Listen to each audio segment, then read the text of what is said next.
పాక్కు నీళ్లు ఆపేందుకు India action plan. జల విద్యుత్ ప్రాజెక్టులో నీటి నిల్వ సామర్థ్యం పెంపుపై దృష్టి.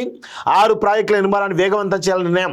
సింధు జలాల ఒప్పందానికి వ్యతిరేకంగా తొలి చర్య. పనులు పూర్తయితే పాకిస్తాన్కు నీటి కొరత తప్పదు అంటూ చూస్తూ ఉన్నాం. సో ఇదొక రకమైనటువంటి యుద్ధమే. వాస్తవంగా చెప్పాలంటే ఇదొక రకమైనటువంటి యుద్ధమే. దీన్ని నిజంగా ఒక మంచి ప్రయత్నం చేసినట్టుగా కనబడతా ఉంది.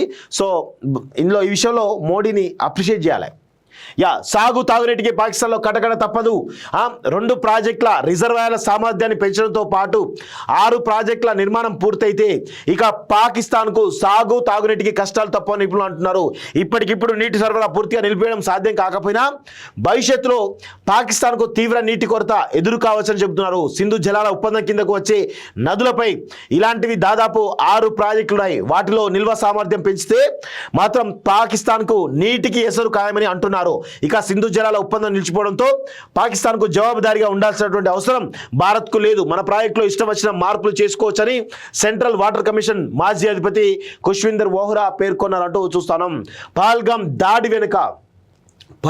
దాడి వెనుక పాకిస్తాన్ హస్తం ఉన్నదని భావిస్తున్నటువంటి భారత్ ఆ దేశాన్ని అన్ని వైపులా ఇరుకున పెట్టేందుకు చకచక అడుగులేస్తున్నది. పాకిస్తాన్కు నీళ్లు వెళ్లకుండా కఠిన చర్యలకు దిగుతున్నది. ఇప్పటికే చినాబ్ నదిపై ఉన్న బాగ్లిహార్ డ్యామ్ నీటిని ఆపేగా తాజాగా ఇదే నదిపై ఉన్నటువంటి సలాల్ డ్యామ్ను కూడా మూసివేసింది. వీటితో పాటు 2 జల విద్యుత్ ప్రాజెక్టుల రిజర్వాయర్ల నీటి నిల్వ సామర్థ్యాన్ని పెంచేందుకు అవసరమైన పనులు మొదలుపెట్టినట్టు ఓ జాతీయ మీడియా కథనం వెలువరించింది. గత గురువారం నుంచి ఒక రిజర్వాయర్లో బురదను తొలగించేందుకు ఫ్లషింగ్ ప్రక్రియను మొదలుపెట్టింది. ఈ పనులను ప్రభుత్వ రంగ సంస్థ National Hydroelectric Power Corporation చూసుకుంటున్నది. ఈ పనులు 3 రోజుల పాటు కొనసాగినట్టు తెలుస్తున్నది. 1987, 2009లో ఈ ప్రాజెక్ట్ నిర్మించినప్పటి నుంచి సింధు జలాల ఒప్పందం ప్రకారం వాటిని ఫ్లషింగ్ చేయలేదు.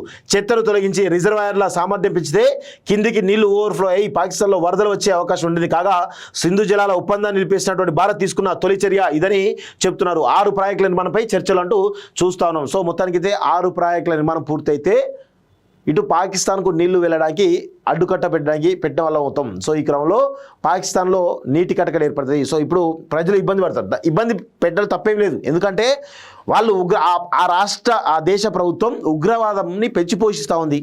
వాళ్ళంతా ఉగ్రవాదులుగా తయారవుతున్నారు. సో ఇలా చేయడం వల్ల కనీసం వాళ్ళకు బుద్ధని వస్తుంది. తప్పేం లేదు రావడంలో.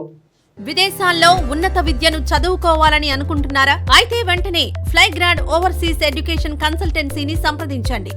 మీ విదేశీ కలలను సాకారం చేసుకోండి. ఫ్లైగ్రాడ్